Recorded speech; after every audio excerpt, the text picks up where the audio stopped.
The coffee maker gurgled at 2 in the morning like an old man clearing his throat, and I stood there in my boxers and a wrinkled t-shirt, staring at Eden's work trip receipts scattered across our kitchen counter. Funny how a blessing can sound so much like a curse when it comes wrapped in lies. My name is Cal Harper, and 3 hours ago, my wife told me she was pregnant with another man's child. She called it a blessing. I called it Tuesday night in paradise. The front door clicked open, and Eden's heels tapped against our hardwood floor like Morse code spelling out guilty.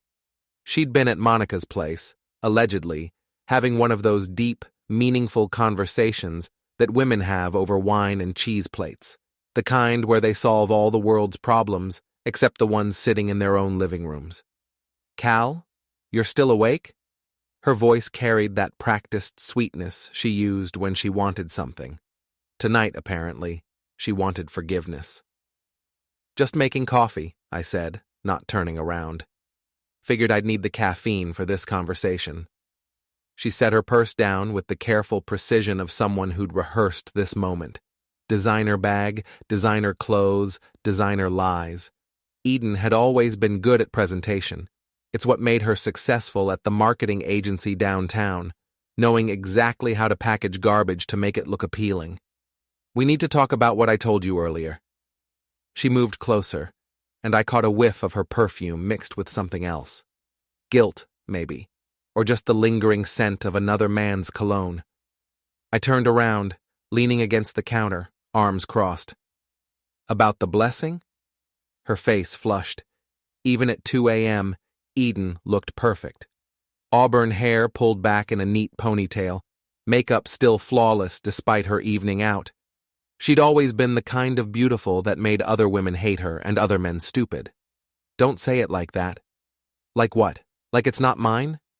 I kept my voice level, conversational. No shouting, no drama. That wasn't my style, and it definitely wasn't what she expected. Eden thrived on emotion, fed off it like some kind of vampire. Take that away, and she had nothing. "Cal, please. I know this is complicated." "Complicated." I nodded slowly. "That's one word for it. Here's another. Adultery. Or how about betrayal? Deception? I've got a whole thesaurus full of words, Eden. Pick your favorite." She wrapped her arms around herself, suddenly looking smaller. "It just happened. Chase and we were working late on the Morrison account, and things got out of hand. It didn't mean anything." Chase. Finally, a name to go with the cologne. Chase Doyle, the gym rat from her office who looked like he'd stepped out of a protein powder advertisement. All muscles and no brain, which apparently was exactly Eden's type these days. "How long?" I asked. "How long, Eden?" She looked down at her feet. 4 months.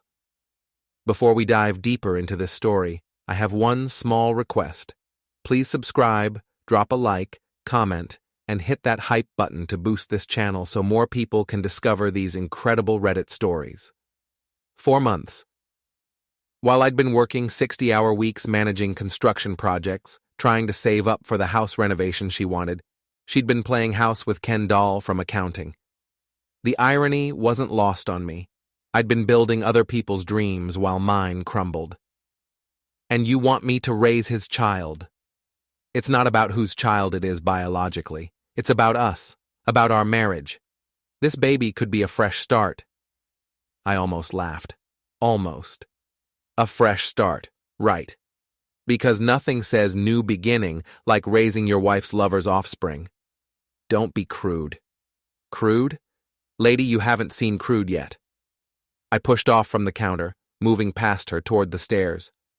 "I'm going to bed. We'll finish this tomorrow." "Where are you going to sleep?" I stopped on the bottom step.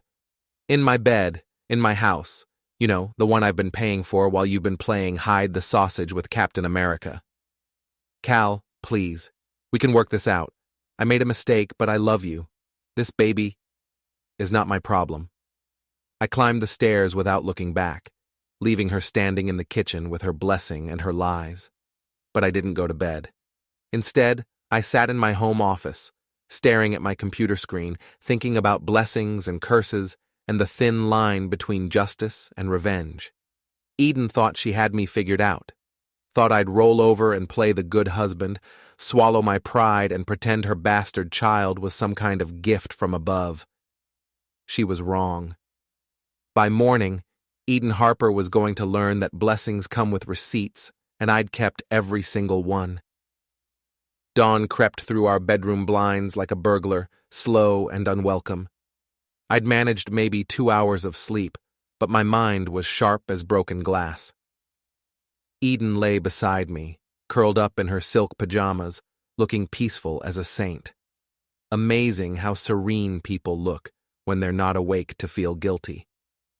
I slipped out of bed and padded downstairs to start the coffee. Real coffee this time, not the middle-of-the-night anxiety brew I'd been nursing.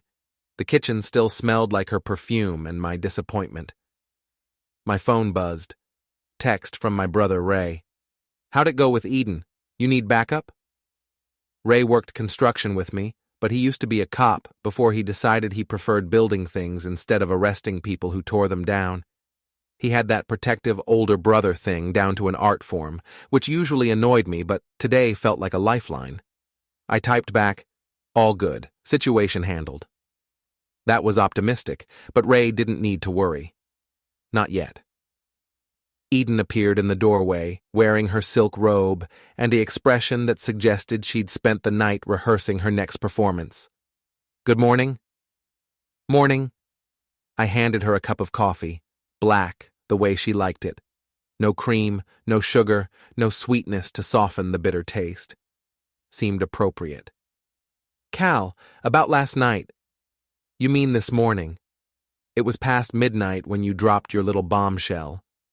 She sat down at our kitchen table, the one we'd bought together 3 years ago when we first moved in, back when we still did things together, back when I thought I knew who I'd married. "I want to make this work," she said. "I know I messed up, but we can get through this. Couples survive affairs all the time. Do they survive pregnancies too?" Her hand moved instinctively to her stomach. Still flat, no sign yet of the life growing inside. Chase's life. The thought made my jaw clench. This baby could be good for us. A chance to start over, to build a real family. With another man's child. With our child. Biology doesn't make a family, Cal. Love does. Commitment does. I almost choked on my coffee. Commitment? That's rich, coming from someone who's been sneaking around for 4 months. I ended it with Chase. When? Yesterday. Before I told you about the pregnancy. How noble of you, really. I'm touched by your sense of timing. Eden's perfect composure cracked just a little. Don't be sarcastic. I'm trying to fix this. No, you're trying to manage this. There's a difference. I set down my coffee cup and looked at her directly. You want to know what I think about your blessing? She nodded, probably expecting tears or shouting or some kind of emotional breakdown she could work with. I think you should pack a bag. The color drained from her face. Cal, no, don't do this. Don't throw away 5 years of marriage over one mistake. One mistake that lasted 4 months and is going to last 18 years. Where am I supposed to go? That's not my problem anymore. I stood up, rinsed my coffee cup in the sink. I'm going to work. When I get home tonight, I'd prefer if you weren't here. You can't just kick me out. This is my house too. Actually, it's not. Check the deed. My name, my down payment, my mortgage. You're welcome to take whatever you brought to the marriage, but the house stays with me. That wasn't entirely true. Maine was a community property state, and she'd have rights to half of everything. But Eden didn't know that, and I was betting her knowledge of divorce law was about as solid as her commitment to our wedding vows. Cal, please, I love you. No, you don't. You love the idea of me. The steady paycheck, the nice house, the respectable husband who doesn't ask too many questions. But you don't love me enough to keep your legs closed when pretty boy Chase starts paying attention. She flinched like I'd slapped her. That's cruel. That's honest. There's a difference, though I understand why you might not recognize it. I grabbed my work jacket from the hook by the door and headed for the garage. Behind me, I could hear Eden starting to cry. Big, dramatic sobs that might have moved me 6 months ago. Today, they just sounded like background noise. My truck started on the second try, which was better than my marriage had done. As I backed out of the driveway, I saw Mrs. Crandall peeking through her kitchen curtains. The old woman had lived next door for 20 years and knew everyone's business better than they knew it themselves. By noon, half the neighborhood would know Eden and I were having problems. Good. Let them talk. In a town like ours, reputation mattered, and Eden's was about to take a nosedive. I drove toward the construction site where my crew was working on a new office building, but my mind wasn't on work. It was on Eden's face when I'd told her to pack. Shocked, hurt, desperate. She'd expected forgiveness, maybe even gratitude for her honesty. She'd gotten neither. My phone rang. Eden's name flashed on the screen. I let it go to voicemail, then listened to the message at the next red light. Cal, please don't do this. I know you're angry, but we can work through this. The baby doesn't have to change anything between us. Please call me back. I love you. I deleted the message and drove on. Eden was right about one thing. The baby didn't have to change anything between us. It already had. After 8 hours of pretending to focus on construction schedules and building permits, I needed a drink and some perspective. The Salty Hammer sat on the edge of downtown, the kind of bar where working people went to forget their troubles and gossip about everyone else's. Janelle worked the evening shift, a 40-something woman with platinum hair and sharp eyes who knew every secret in town. She'd been tending bar here for 15 years, which made her part therapist, part confessor, and part intelligence agency. Cal Harper, she said as I walked in. You look like someone who needs whiskey and sympathy, probably in that order. Just whiskey. Hold the sympathy. She poured 2 fingers of bourbon and slid it across the scarred wooden bar. Rough day? Rough life. I took a sip, felt the burn, welcomed it. Janelle, what do you know about Chase Doyle? Her eyebrows went up. Eden's coworker? The one who looks like he bench presses small cars? That's the one. Well. She leaned against the bar, clearly intrigued. What's pretty boy done now? Let's just say he's been very helpful with my wife's career development. Janelle's expression shifted from curious to sympathetic. Ah, honey. I'm sorry. Don't be. I'm not looking for pity. I'm looking for information. What kind of information? The useful kind. She studied my face for a moment, then nodded.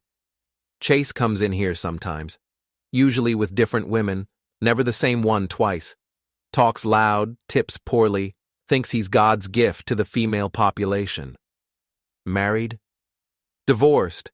His ex-wife Rachel cleaned him out pretty good about 2 years ago, caught him cheating with some college girl. Interesting. Chase had a pattern, and Eden was just the latest in a long line of conquests. Somehow that made it worse and better at the same time. He mentioned Eden? Not by name, but about 3 months ago he started bragging about some married woman he was seeing. Said she was high maintenance but worth it. Made me want to throw a bottle at his head. 3 months. Close enough to Eden's timeline to make me want to punch something. Where's he live?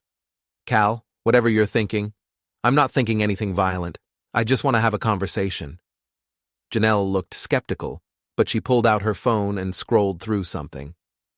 He's got an apartment over on Maple Street, the fancy complex with the pool and the pretentious name. Willowbrook Gardens? That's the one, Unit 3B. I finished my whiskey and left a 20 on the bar. Thanks, Janelle. Cal, be careful. Men like Chase, they don't fight fair. Neither do I. The drive to Willowbrook Gardens took 10 minutes through the quiet streets of our small town. The apartment complex was one of those modern developments that tried too hard to look upscale, all glass and steel and landscaping that required a full-time maintenance crew. Chase's BMW was parked in spot 3B, right next to a motorcycle that probably cost more than most people made in 6 months. Everything about the setup screamed single guy with disposable income and no sense of responsibility.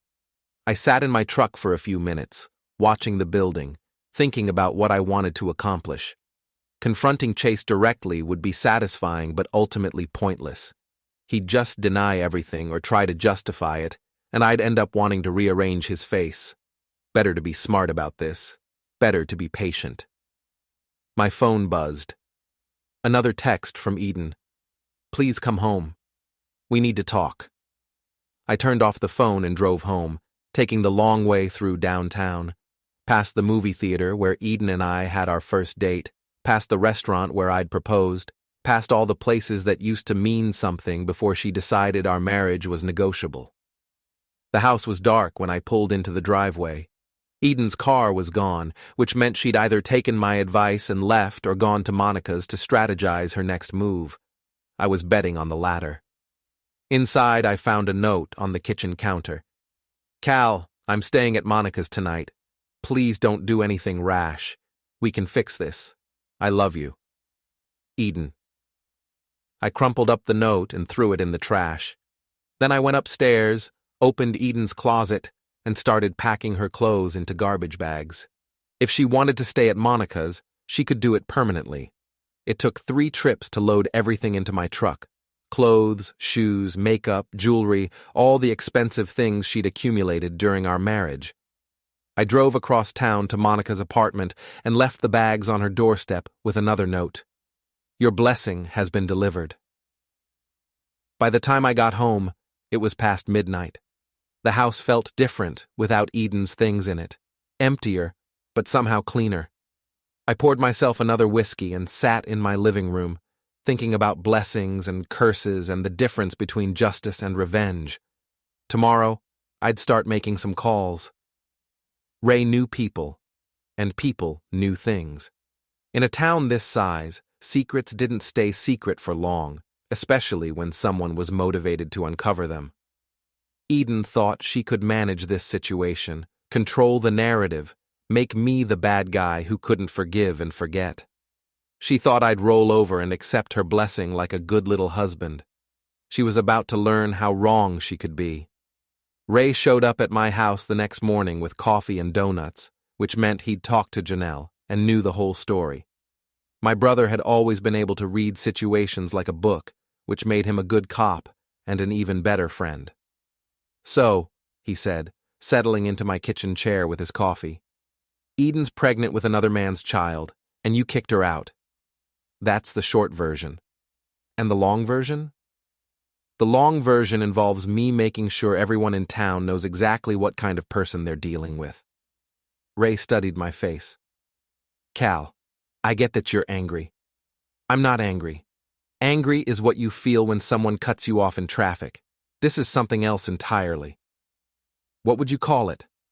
Motivated. He laughed despite himself. Okay, I'll bite. What's the plan? I pulled out a manila folder I'd been working on since dawn. Inside were printed emails, text messages, credit card statements, and phone records. Everything I'd been able to access through our joint accounts and shared devices. Eden's been sloppy, I said, spreading the papers across the table. Look at this. Ray leaned forward, scanning the documents. Hotel charges on nights she said she was working late, restaurant bills for 2 when she claimed to be at book club, text messages to Chase that are definitely not work-related. And this is just what I found in 2 hours. Imagine what I could find with more time. Cal, what are you planning to do with all this? Share it. With the right people, at the right time, in the right way. That sounds like revenge. That sounds like truth. There's a difference. Ray sat back in his chair. You know I'll help you, right? Whatever you need. I was hoping you'd say that. We spent the next hour going through everything I'd collected, organizing it chronologically, building a timeline of Eden's affair. The evidence was damning. 4 months of lies, deception, and betrayal, all documented in her own words and actions. This is pretty comprehensive, Ray said. But what's your end game? You want to embarrass her? Ruin her reputation? Make her pay? I want her to understand that actions have consequences. Eden spent her whole life charming her way out of trouble, using her looks and her personality to make people forget her mistakes. Not this time. And Chase? Chase is collateral damage, but he knew she was married, knew what he was doing. He doesn't get a pass. My phone rang. Monica's number flashed on the screen. "Let me guess," I said, answering. "Eden wants to talk." "Cal, thank God. Listen, Eden is beside herself. She's been crying all night, she's not eating. She's making herself sick over this." "That's unfortunate. Don't be cruel. She made a mistake, but she loves you. Can't you find it in your heart to forgive her?" "Monica, let me ask you something. If your husband got another woman pregnant, would you forgive him?" Silence on the other end. "I didn't think so. Tell Eden that if she wants to talk, she can call me herself, but I'm not interested in communicating through intermediaries." I hung up and looked at Ray. Monica's playing messenger. Eden's building her support network, getting her friends on her side, probably spinning the story to make you look unreasonable. Let her. I've got a better network. That afternoon, I made my rounds. First stop was Mrs. Crandall, my elderly neighbor who knew everyone's business and wasn't shy about sharing it. I found her in her garden, tending to her roses with the dedication of a surgeon. "Cal, dear," she said, looking up from her flowers. "I heard Eden moved out. I hope everything's all right." "Everything's fine, Mrs. Crandall. Just some temporary difficulties." "Well, if you need anything, you just let me know. I've always thought you were too good for that girl anyway." "Interesting. I'd always assumed Mrs. Crandall liked Eden." "Really? Why's that?" "Oh, just little things. The way she talked to you sometimes, like you were beneath her. And all those late nights at work. What kind of job requires that much overtime?" Mrs. Crandall was sharper than I'd given her credit for. "You noticed that?" "Honey, I've been watching this neighborhood for 20 years. I notice everything. Like that young man who's been picking her up sometimes when you're at work. Drives a fancy car, thinks he's quite the catch." "You've seen Chase? Is that his name? Handsome boy, but there's something slimy about him. Reminds me of a used car salesman." I spent another 10 minutes with Mrs. Crandall, learning that she'd seen Chase and Eden together at least a dozen times over the past few months. Always when I was at work, always when they thought no one was watching. But someone was always watching in a town like ours. Next stop was the Salty Hammer, where Janelle was setting up for the evening shift. "Back so soon?" she asked. "I need another favor." "What kind of favor?" "The kind where you mention to your customers that Eden Harper is pregnant with Chase Doyle's child." Janelle's eyes widened. "Cal, that's true. And in about a week, everyone's going to know anyway. I'm just accelerating the timeline." "You sure about this? Once that cat's out of the bag, there's no putting it back." "I'm sure." She nodded slowly. "All right, but I never heard it from you." "Of course not."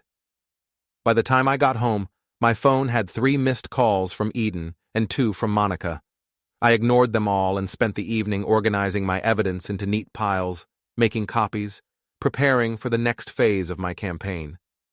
Eden thought she could control this situation, manage the fallout, keep her reputation intact while asking me to raise another man's child.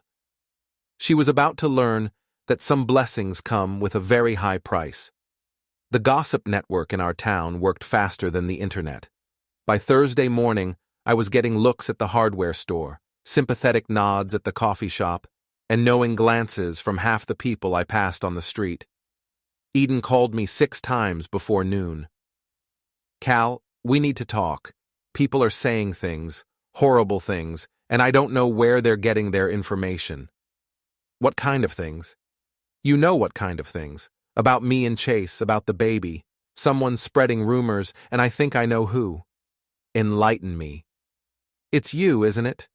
You're trying to destroy my reputation because you can't handle the truth." I was standing in my kitchen, looking out the window at Mrs. Crandall's garden. She was out there with her watering can, probably listening to every word of this conversation. "Eden, I haven't told anyone anything that isn't true. You promised you wouldn't tell anyone about the pregnancy." "No, I didn't. You assumed I wouldn't, which was your first mistake." "Cal, please.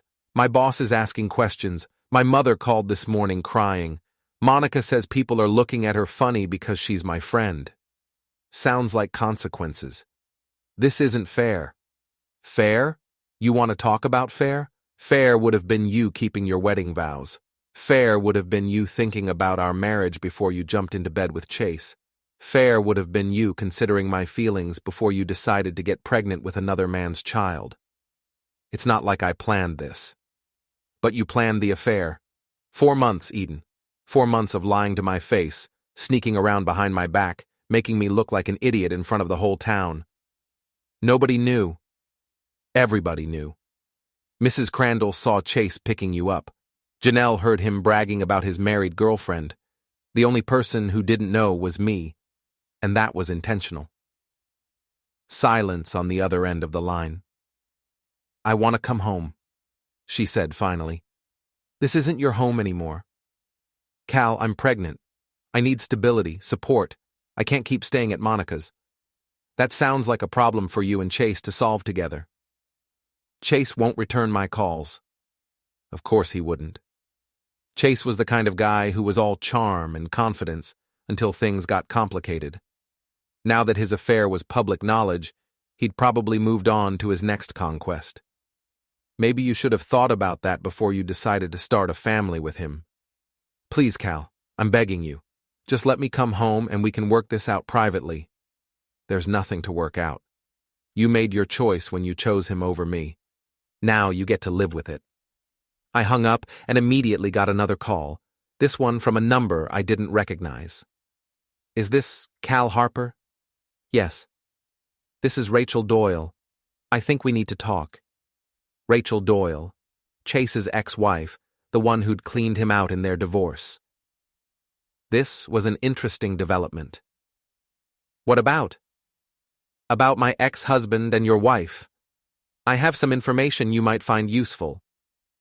We agreed to meet at a coffee shop across town, away from the usual gossip network. Rachel turned out to be a small, dark-haired woman with intelligent eyes and a no-nonsense attitude. She looked like someone who'd learned the hard way not to trust charming men. "I heard about your situation," she said, settling into the booth across from me. "I'm sorry." "Don't be. I'm handling it." "I'm sure you are. But I thought you should know, this isn't Chase's first married woman." "I figured as much. He has a pattern, finds women who are unhappy in their marriages, makes them feel special, gets them emotionally dependent on him. Then when things get complicated, he disappears." "Is that what happened with you?" "I was the wife he cheated on, not the other woman. But I've been keeping track of his activities since our divorce. Call it professional interest." "What kind of professional interest?" "I'm a private investigator now, specializing in cheating spouses, ironically enough." She reached into her purse and pulled out a manila envelope. "This is everything I have on Chase's activities over the past year. Names, dates, photographs, hotel receipts.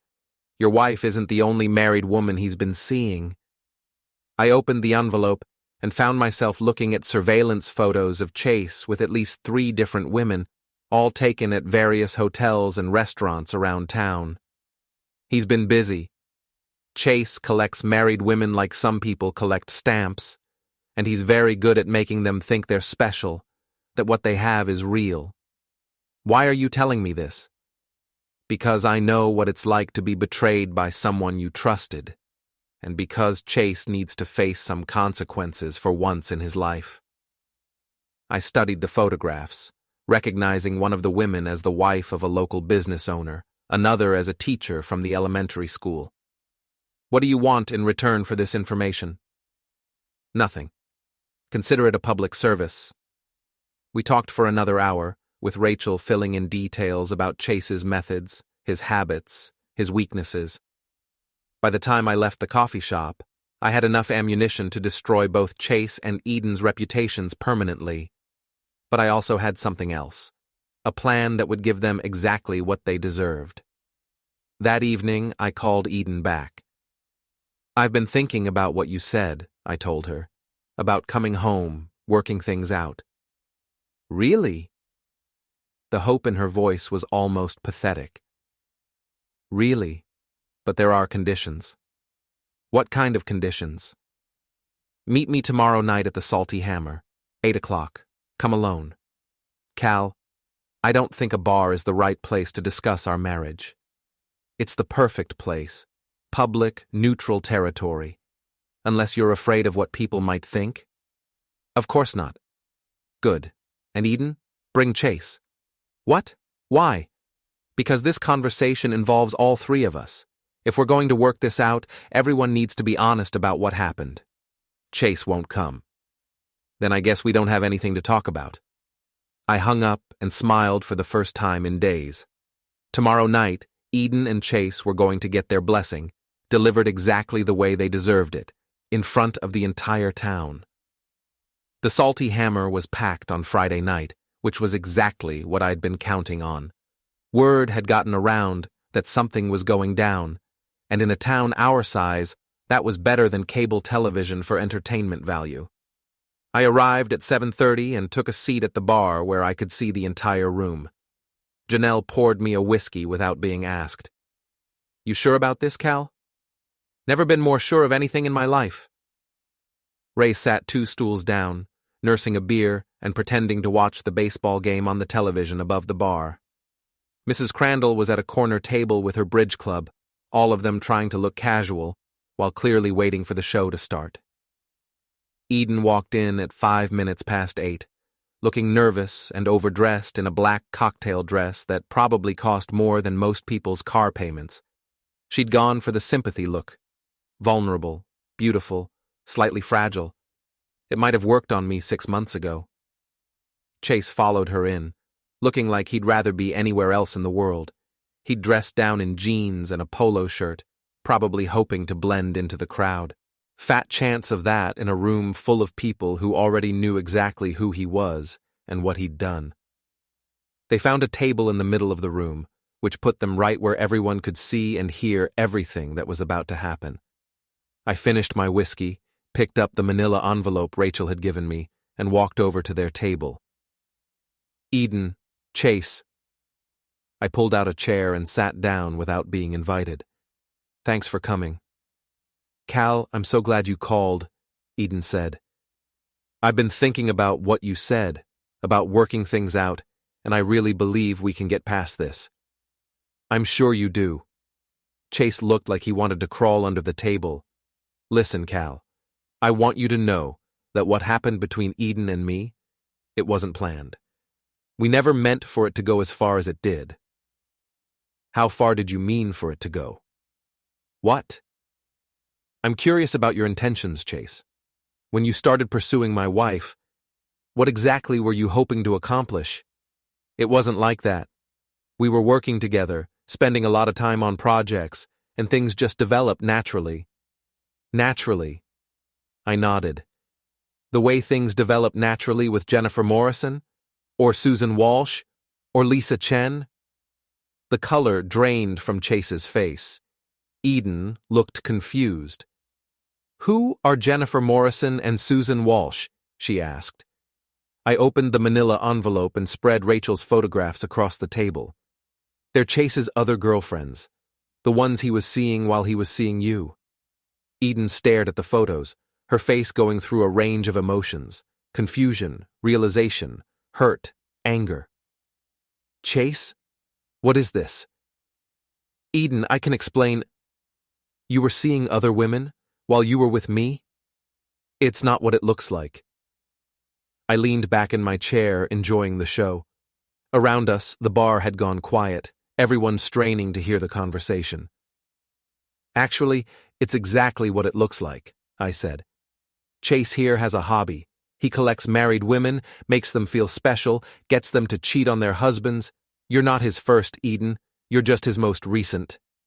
"That's not true?" Chase said, but his voice lacked conviction. Which part? The part where you told Jennifer Morrison that she was the love of your life? Or the part where you promised Susan Walsh you'd leave town with her? Or maybe the part where you got Lisa Chen pregnant and then disappeared when she told her husband? Eden's hand went to her stomach. Lisa Chen is pregnant too? Was pregnant. She lost the baby when the stress of her divorce got to be too much. The silence in the bar was complete now. Even the bartender had stopped washing glasses. Eden, I said, my voice carrying clearly through the room, you asked me to accept your blessing, to raise Chase's child as my own, to pretend that your 4-month affair was just a mistake we could get past. Cal, please.